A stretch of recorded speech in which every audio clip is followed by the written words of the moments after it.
Historiografía en torno al concepto de Mesoamérica. El antropólogo Paul Kirchhoff fue el primer investigador que acuñó el término de Mesoamérica. Bajo esta denominación reconoció una extensa área geográfica limitada al norte por las fronteras naturales de los ríos Pánuco y Sinaloa en México, y al sur por una difusa línea fronteriza entre Guatemala y El Salvador.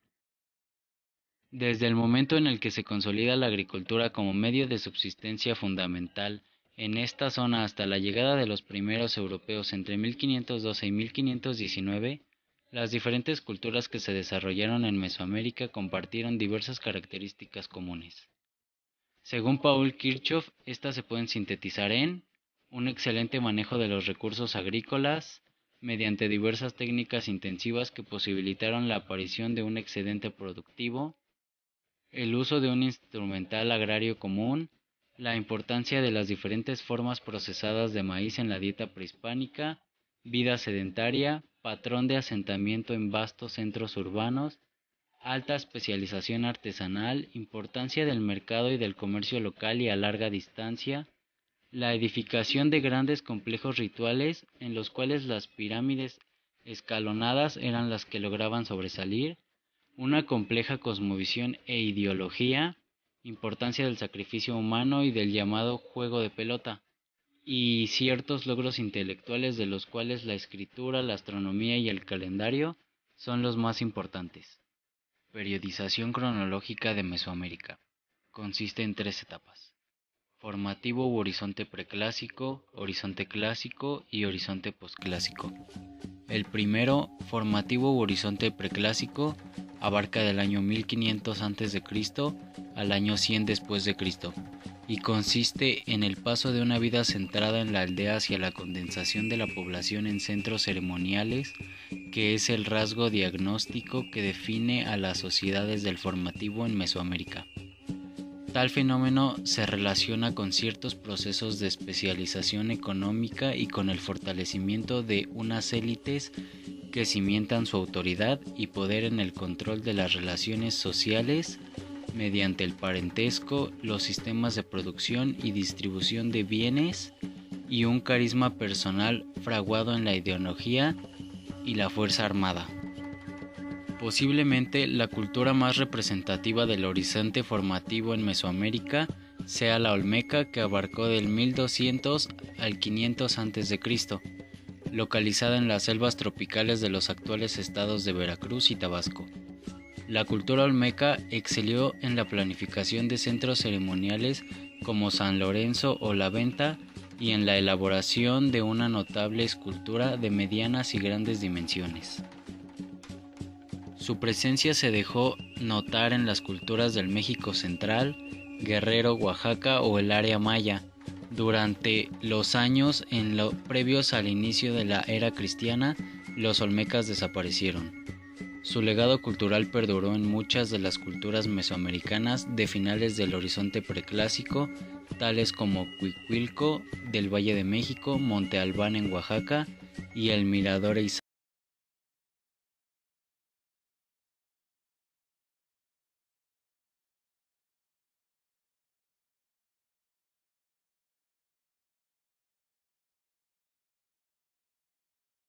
Se conocía como la región mixteca.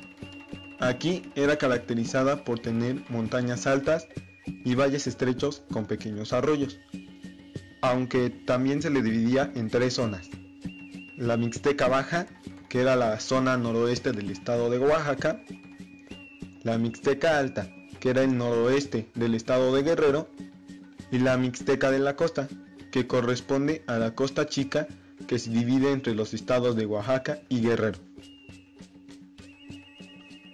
En su organización social, la sociedad mixteca era estratificado y jerarquizada. En la cima de la pirámide social se encontraba el gobernador de cada reino. Junto a ellos, los nobles, que se encargaban de la administración. Y luego seguían los comerciantes, artesanos, campesinos, siervos y los esclavos. En la religión, los mixtecos también eran politeístas, ya que tenían también varios dioses, como por ejemplo, que era el dios de la lluvia y el agua celestial, y también de la deidad suprema de los mixtecos. También estaba Tonatiuh, que era su dios del sol. Otro ejemplo es Huehuetotl, que era su dios del fuego. También estaba Coouhi, que era el dios del maíz. Y existían otros como Yosotua, que era su dios del mercaderes. Y también estaba Nituayuta, que era su dios de la generación. El arte mixteco estaba ampliamente relacionado con la religión y el culto. Algunas de las piezas más suntuosas estaban destinadas a los altares de los templos o incluso para los rituales. Sin embargo, también habían otros objetos que fueron por la élite política religiosa y estaban destinados al disfrute cotidiano. El débil desarrollo de la arquitectura y la escultura de piedra, particularmente cuando se compara con los mixtecos, con los pueblos vecinos, que eran los zapotecos, pues bueno, los mixtecos simplemente adoptaban tradiciones artísticas de estas culturas. Durante el periodo postclásico, los mixtecos invadieron a los zapotecas, que provenían del occidente de Oaxaca, Guerrero y Puebla. Aunque después de muchos años de guerra, estos dos pueblos se unieron para formar una sola cultura, que eran los zapotecas mixtecos. No se sabe exactamente la razón por la cual en este periodo los mixtecos zapotecas abandonaron la ciudad del Monte Albán, aunque la conservaron como una necrópolis, donde acudían a orar y enterraban a los reyes. Estos pobladores se asentaron en ciudades aldeñadas como Mitla, Saachila y Cuilapa.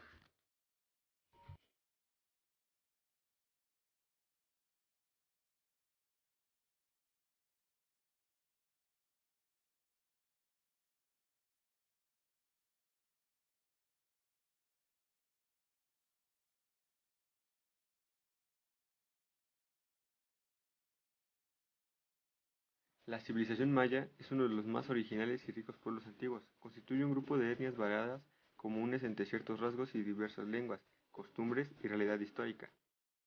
Al utilizar la palabra maya, podemos darle dos significados.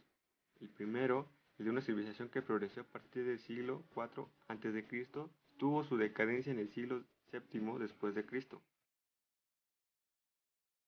En lo que conoce como el periodo clásico, resurgido en el periodo posclásico, y el segundo significado que hace referencia a un pueblo y su cultura continua.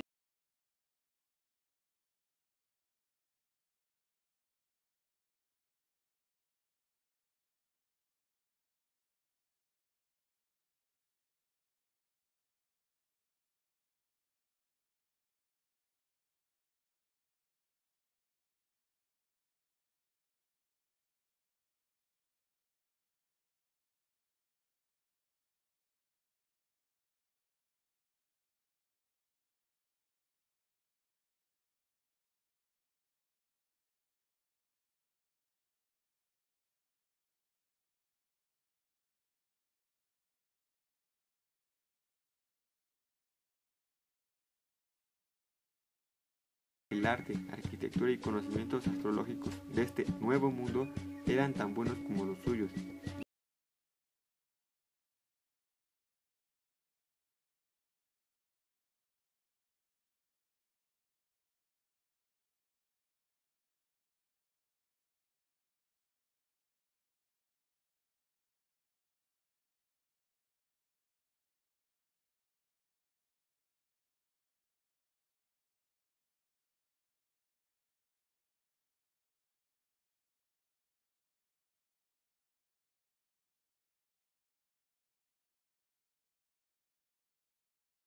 Colombina, y su conocimiento de las matemáticas les permitió una asombrosa comprensión de la astronomía y el calendario, sobresaliendo el hecho que junto a los sumerios han sido las únicas dos civilizaciones que han inventado una escritura sin hacerlo por imitación de otras culturas, como en el caso de los egipcios, babilonios, chinos, etc.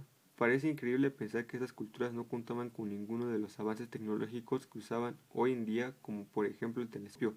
Incluso les eran innecesarios, ya que a simple vista eran capaces de dominar los astros a tal grado que podían predecir eclipses y equinoccios. La más clara prueba de esto fue la pirámide de Kukulcán en Chichén Itzá, en la que durante el atardecer de los equinoccios de otoño y la primavera del sol crea sombras que dan la impresión de que una serpiente está descendiendo por las escaleras del templo. También demuestra que usaban un calendario de 365 días, ya que la pirámide tiene el mismo número de escalones, cada uno representado un día del año. De hecho, contaban con un calendario con mecanismos de ajuste que lo hacían más preciso con los calendarios europeos. Conocieron la esfericidad de la Tierra y prescindían los eclipses. A diferencia de los europeos, no fue hasta el descubrimiento de América que dejaron de creer en la teoría de que la Tierra era cuadrada. La civilización maya alcanzó su apogeo durante el periodo clásico entre 250 y 700 después de Cristo, resurgiendo como mencioné anteriormente el año 950. Se extendieron por Campeche, Yucatán, Tabasco, Chiapas, Quintana Roo, Guatemala, Honduras y Belice. Se puede conocer acerca de la historia de esta civilización gracias a que registraban los acontecimientos de mayor importancia en sus obras de arte, como por ejemplo los frescos de Bonampak y los tableros de piedra hallados en el.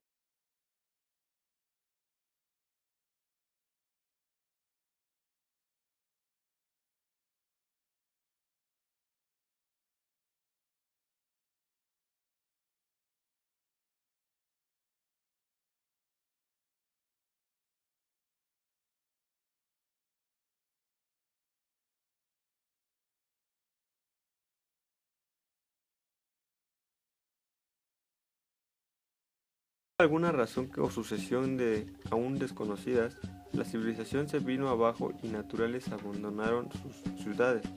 Aún se trata de investigar qué fue lo que hizo que los mayas abandonaran semejantes ciudades bien estructuradas y organizadas. Existen varias teorías. Algunos suponen que la invasión de etnias de origen de Nahua o la pérdida de cosechas y epidemias. Los indicios o pruebas más contundentes indican que la expansión maya provocó una sobrepoblación y por lo tanto el agotamiento de los recursos naturales, principalmente en la capacidad de las tierras agrícolas para sostener poblaciones crecientes. Existen evidencias arqueológicas y documentales de que esta escasez de recursos provocó guerras entre las diferentes ciudades-estado que culminaron en el declive de la civilización maya. A la llegada de los españoles, la civilización maya se encontraba en completa decadencia. La mayor parte de los mayas vivían en la península de Yucatán. Las grandes ciudades habían sido abandonadas siglos atrás. Existían pocas ciudades como en el caso de Mayapán. La mayoría de su población vivía en pequeñas aldeas. Durante la colonia y el México independiente, los mayas conservaron una gran diversidad de lenguas y dialectos y su cultura se mezcló con las tradiciones y religión española, dando como resultado una riqueza cultural que persiste hasta nuestros días. En conclusión, la civilización maya fue la más brillante etapa cultural, no solamente en Mesoamérica, sino en toda América, y su misteriosa desaparición se convirtió en una verdadera obsesión para muchos investigadores y gente interesada en el tema de mediados del siglo XX. Muchos han sido mitos acerca de los mayas, pero la investigación arqueológica e histórica nos han permitido conocer en realidad quiénes fueron, cómo desarrollaron sus conocimientos y construyeron sus maravillosas ciudades. Hoy en día también podemos ver las comunidades de mayas como los descendientes de esa gran cultura y orgullecernos de lo que fueron y huella permanente dejaron en nuestro país. Los mexicas o aztecas fueron un pueblo ubicado en el centro y sur de México, ejerciendo su dominio allí aproximadamente a partir del siglo XIV hasta el siglo XVI. Con la derrota de los toltecas, la parte central de México se nutrió de grandes oleadas migratorias, partiendo de los confines del lago de Texcoco. Precisamente, todo comenzó a las orillas de Texcoco. Nadie apostaría que por un pueblo que se instaló en una zona llena de pantanos, es decir, nada prospera y rodeados de enemigos que les permitían a cambio del pago de tributos habitar la zona menos fértil del Texcoco. Y cabe aquí preguntarse que por qué los aztecas se fueron a instalar precisamente en una zona que previamente no parecía la adecuada, puesto que si hacemos un ejercicio de imaginación y nos ponemos en la piel de esos primeros pobladores, nos encontraríamos que si fuésemos un caudillo azteca, ninguno de nosotros elegiría para instalar a su pueblo en un lugar posible e imaginable. Los alrededores de un pantano son lugares húmedos, proclives a la aparición de enfermedades y muy pocos dotados para la proliferación de los cultivos. Sin embargo, todo esto vino dado por la firme creencia de que tenían en el pueblo azteca una antigua leyenda de tradición oral que se pasaba de padres a hijos, de generación. Afirmaba que el pueblo de los mexicas fundaría su civilización en la primera área pantanosa que veían un cactus arriba de una roca y encima del cactus un águila enculleciendo una serpiente. Así, después de vagar por todo el territorio del actual México, llegaron al lago de Texcoco. Se instalaron y, siguiendo los consejos de sus sacerdotes, que mostraron en el lugar como elegido por los dioses, y precisamente allí donde fue el pueblo azteca fundó la capital Tenochtitlán en el año 1325. La región lacustre de Texcoco resultó, al contrario de lo que parecía en un principio, una zona fértil, y gracias al ingenio de los aztecas se dieron grandes posibilidades para el desarrollo de la agricultura, de la pesca y del comercio. Este ingenio se plasmó fundamentalmente en los adelantos de las técnicas agrícolas, destacando entre ellas la conocida como técnica de chinampas. Esta técnica de agricultura intensiva que consistía en la construcción de islas artificiales por medio de cortezas que sujetaban extensiones de arena, tierra y cultivos y cría de animales domésticos. Estas técnicas agrícolas se combinaban con la ganadería, la pesca, la caza, logrando importantes beneficios por el medio de intercambios comerciales con los pueblos de la zona. Gracias a esto, poco a poco la civilización comenzó a prosperar.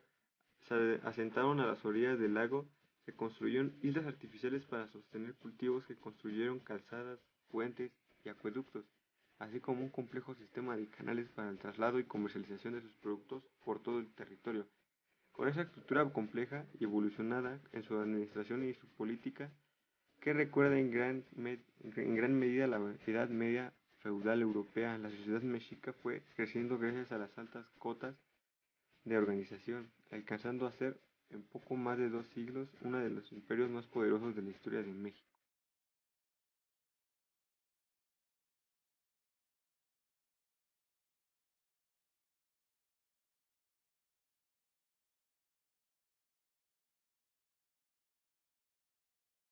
Los mexicas o aztecas fueron un pueblo ubicado en el centro y sur de México, ejerciendo su dominio allí aproximadamente a partir del siglo XIV hasta el siglo XVI. Con la derrota de los toltecas, la parte central de México se nutrió de grandes oleadas migratorias, partiendo de los confines del lago de Texcoco.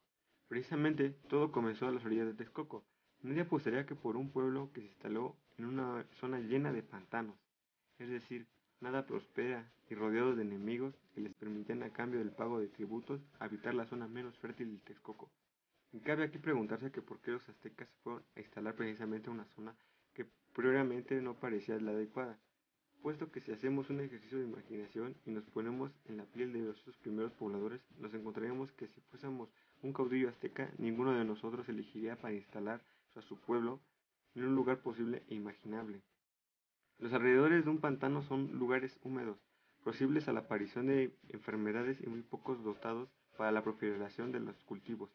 Sin embargo, todo esto vino dado por la firme creencia de que tenían en el pueblo azteca una antigua leyenda de tradición oral que se pasaba de padres a hijos, de generación en generación. Esta leyenda afirmaba que el pueblo de los mexicas fundaría su civilización en la primera área pantanosa que veían un cactus arriba de una roca y encima del cactus un águila enculleciendo una serpiente. Así, después de vagar por todo el territorio del actual México, llegaron al lago de Texcoco. Se instalaron y, siguiendo los consejos de sus sacerdotes, que mostraron en el lugar como elegido por los dioses, y precisamente allí donde fue el pueblo azteca fundó la capital Tenochtitlán en el año 1325. La región lacustre de Texcoco resultó, al contrario de lo que parecía en un principio, una zona fértil, y gracias al ingenio de los aztecas se dieron grandes posibilidades para el desarrollo de la agricultura, de la pesca y del comercio. Este ingenio se plasmó fundamentalmente en los adelantos de las técnicas agrícolas, destacando entre ellas la conocida como técnica de chinampas. Esta técnica de agricultura intensiva que consistía en la construcción de islas artificiales por medio de cortezas que sujetaban extensiones de arena, tierra y cultivos y cría de animales domésticos. Estas técnicas agrícolas se combinaban con la ganadería, la pesca, la caza, logrando importantes beneficios por el medio de intercambios comerciales con los pueblos de la zona. Gracias a esto, poco a poco la civilización comenzó a prosperar. Se asentaron a las orillas del lago, se construyeron islas artificiales para sostener cultivos, que construyeron calzadas, puentes y acueductos, así como un complejo sistema de canales para el traslado y comercialización de sus productos por todo el territorio. Con esa estructura compleja y evolucionada en su administración y su política, que recuerda en gran medida la Edad Media feudal europea, la sociedad mexica fue creciendo gracias a altas cotas de organización, alcanzando a ser en poco más de 2 siglos uno de los imperios más poderosos de la historia de México.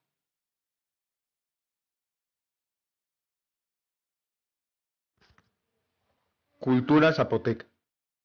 El nombre zapoteca proviene del náhuatl Zapotecatl, que significa pueblo del zapote, aunque ellos originalmente se autodenominaban Benza o Viniza, que significaba gente de las nubes.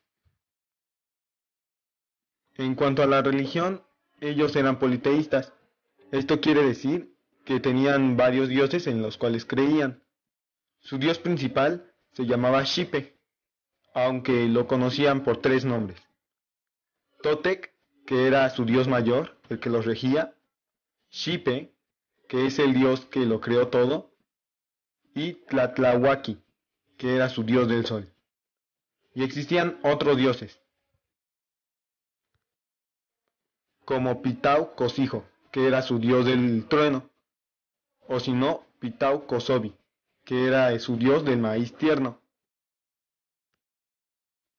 Ellos crearon 2 calendarios, el Yesá, que tenía 365 días divididos en 18 meses, y el Pille, que tenía 260 días repartidos en 13 meses.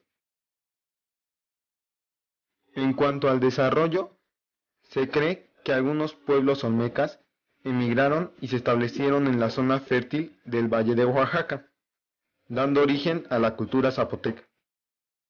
Esta cultura inició su desarrollo desde el periodo preclásico, alcanzando su máximo esplendor durante el periodo clásico y el postclásico. Los zapotecas establecieron el mayor de sus centros ceremoniales sobre una meseta que dominaba una tierra fértil comarca agrícola, el Monte Albán. El Monte Albán está construida alrededor de una gran plaza con una planeación arquitectónica notable, que incluía templos, pirámides, palacios y juegos de pelota.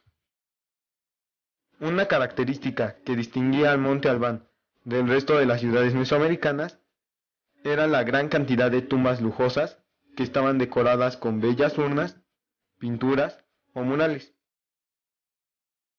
Los zapotecas también desarrollaron la escritura y el sistema de contabilidad más antiguos de Mesoamérica. Fueron también grandes artesanos, ya que fabricaron joyas de oro y plata, con piedras de jade y turquesa. Decoraron hermosas vasijas y bordaron elegantes ropajes. También los zapotecas desarrollaron una agricultura muy variada, ya que ellos cultivaban principalmente chile, frijoles, calabaza y cacao, y entre otros, por ejemplo el maíz, que a principios del periodo clásico daba sustento a numerosas aldeas que tenían.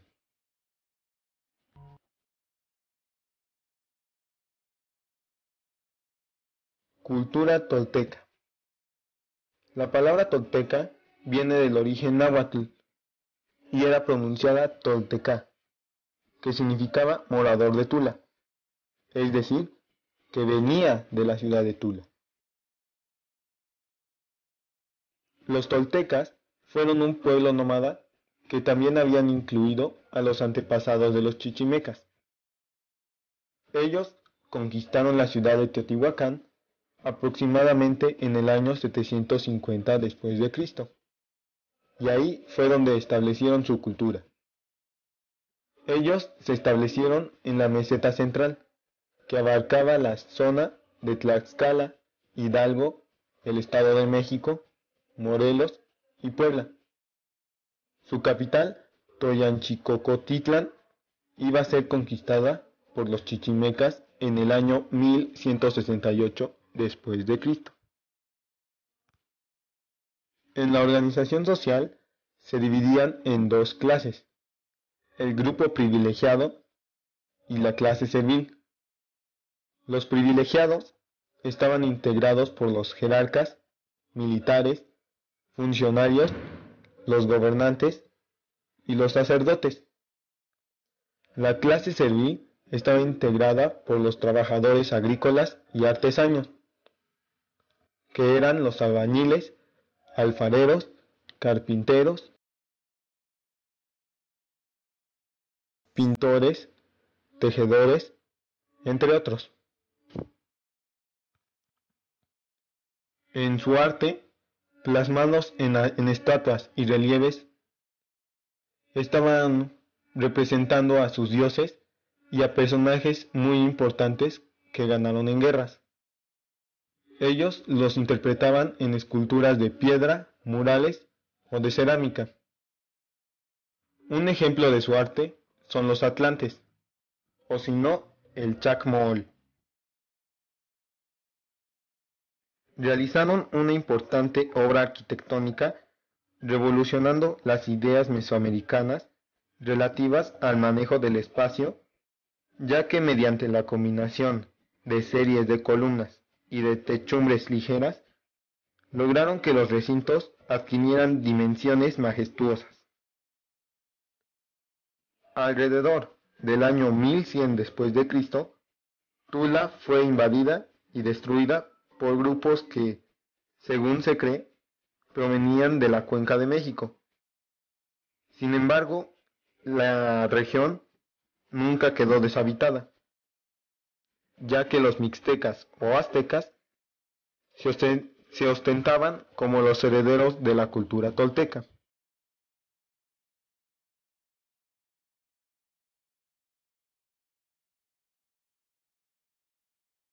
Los chichimecas. La palabra chichimeca también proviene del origen náhuatl, que significaba gente perro. Se le conoce con el nombre chichimeca al grupo de pueblos que se ubicaron en el norte del actual territorio mexicano, siendo 4 los grupos principales: los zacatecos, guayares, los guachichiles y los maes.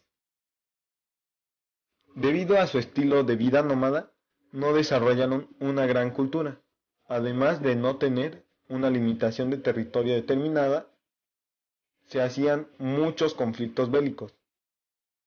Su principal fuente de sustento fue la caza y la recolección de frutos. La agricultura no se practicaba mucho, ya que las características geográficas hacían muy difícil el desarrollo de esta actividad.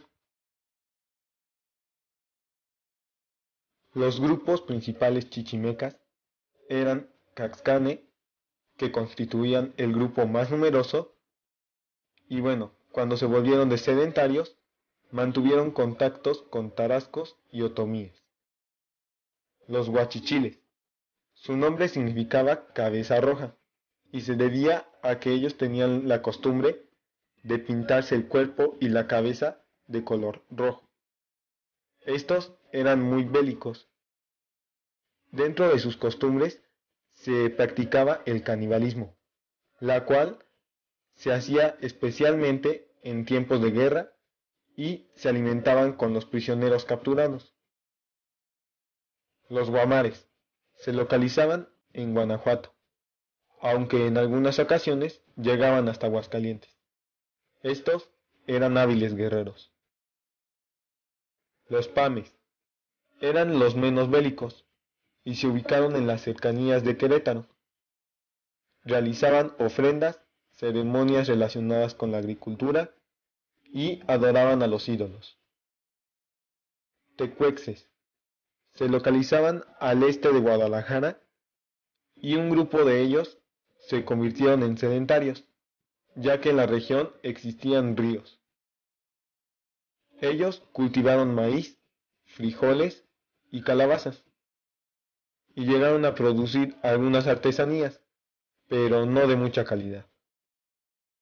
Los zacatecos Como guerreros se destacaban no solo por su valentía, sino por su estilo del uso de las flechas. Usualmente no usaban vestimentas, solo se cubrían los pies y piernas para protegerse de la vegetación. Periodización cronológica de Mesoamérica. Consiste en tres etapas: formativo u horizonte clásico y horizonte posclásico. El primero, formativo u horizonte preclásico, abarca del año 1500 a.C. al año 100 después de Cristo y consiste en el paso de una vida centrada en la aldea hacia la condensación de la población en centros ceremoniales, que es el rasgo diagnóstico que define a las sociedades del formativo en Mesoamérica. Tal fenómeno se relaciona con ciertos procesos de especialización económica y con el fortalecimiento de unas élites que cimentan su autoridad y poder en el control de las relaciones sociales mediante el parentesco, los sistemas de producción y distribución de bienes y un carisma personal fraguado en la ideología y la fuerza armada. Posiblemente la cultura más representativa del horizonte formativo en Mesoamérica sea la olmeca, que abarcó del 1200 al 500 a.C., localizada en las selvas tropicales de los actuales estados de Veracruz y Tabasco. La cultura olmeca excelió en la planificación de centros ceremoniales como San Lorenzo o la Venta y en la elaboración de una notable escultura de medianas y grandes dimensiones. Su presencia se dejó notar en las culturas del México central, Guerrero, Oaxaca o el área maya. Durante los años previos al inicio de la era cristiana, los olmecas desaparecieron. Su legado cultural perduró en muchas de las culturas mesoamericanas de finales del horizonte preclásico, tales como Cuicuilco del Valle de México, Monte Albán en Oaxaca y el Mirador Izapa en Guatemala.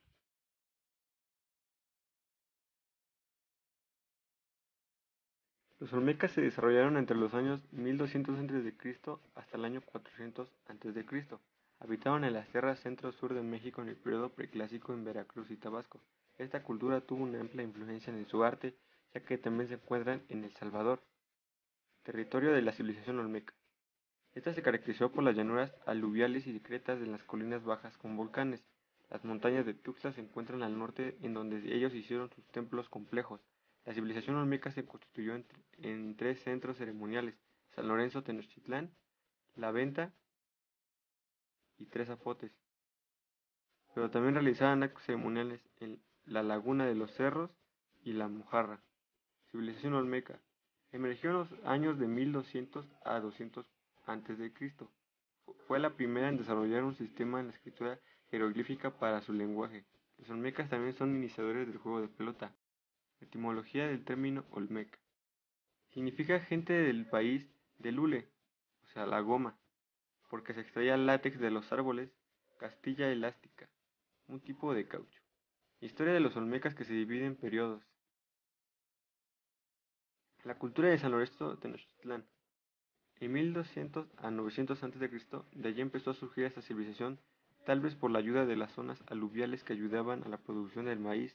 De allí nació la máxima élite que dirigió a los olmecas. La cultura de la venta. De 900 a 400 a.C., la venta fue un centro olmeca importante para los años 400 a.C. Durante este periodo se construyó la Gran Pirámide, pero con el paso del tiempo fue perdiendo su papel importante como centro olmeca. La cultura de Tres Zapotes. De 400 a 200 a.C., los Tres Zapotes constituyó casi el mismo papel que la Venta, como la capital principal de los olmecas. Religión olmeca. Los olmecas consideraban que todo lo que les rodeaba a los seres vivos, cuevas, barrancas, manantiales, árboles, están llenos de espíritus demasiado importantes para ellos. Las montañas para ellos eran el vínculo entre el cielo y la tierra, y el inframundo.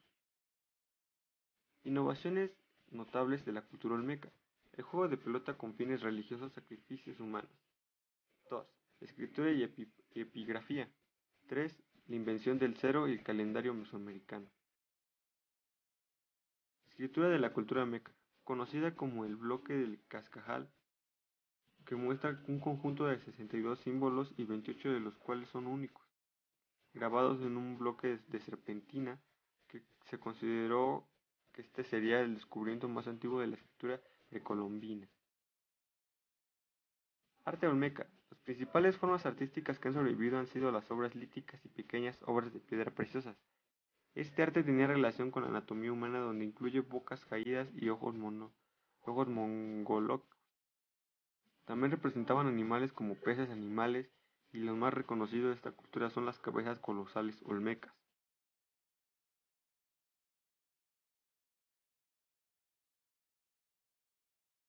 Horizonte clásico, 100 después de Cristo a 950 después de Cristo.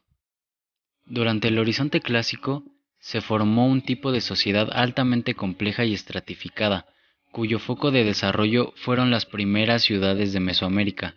Durante el periodo clásico antiguo, la cultura de Teotihuacán influyó notablemente en muchas de las regiones mesoamericanas. Esta ciudad creció estrepitosamente en un valle de la Cuenca de México hasta encontrar cerca de 150,000 personas. Sus habitantes se dedicaron a la producción de una gama muy diversa de artesanías especializadas, donde la manufactura de la obsidiana fue el ramo más importante. Teotihuacán se convirtió en un lugar sagrado para los pueblos mesoamericanos del Horizonte clásico, fuente de espiritualidad, respeto y prestigio. Muy pocas regiones escaparon de su atracción. La ciudad zapoteca de Monte Albán y algunas ciudades mayas, tales como Tikal, parecen haber establecido profundas vinculaciones con las élites de Teotihuacán, facilitando de esta forma un intenso intercambio de productos, de ideas y estéticas y de personas. Tras el colapso de Teotihuacán a lo largo del siglo VII, se abre un nuevo episodio de reformulación demográfica y cultural en muchas regiones de Mesoamérica. Entre el 600 y 950 después de Cristo, el mundo maya vivió una de las épocas de mayor esplendor de la Mesoamérica prehispánica. Asombrosas aglomeraciones urbanas surgidas en medio de la selva tropical formaban una inmensa mancha de población que cubría buena parte del sureste de México, Guatemala, Belice, Honduras y El Salvador. Las ciudades de la región guatemalteca, como Tikal, fueron de las más influyentes en este periodo. Aunque hacia el 950 después de Cristo, las ciudades de Monte Albán, El Tajín, Tikal, Palenque y Copán habían perdido la mayoría de su población y se hallaban en un virtual abandono. El final del horizonte clásico en Mesoamérica está muy lejos de entenderse a día de hoy. Parece que las transformaciones que condujeron al surgimiento de un mundo postclásico se cimentaron en diversos factores. De entre ellos, los profundos cambios climáticos acontecidos en Mesoamérica hacia los siglos VII y VIII, así como los fuertes trastornos que se detectan en el ámbito demográfico, económico y sociopolítico, que son los más probables.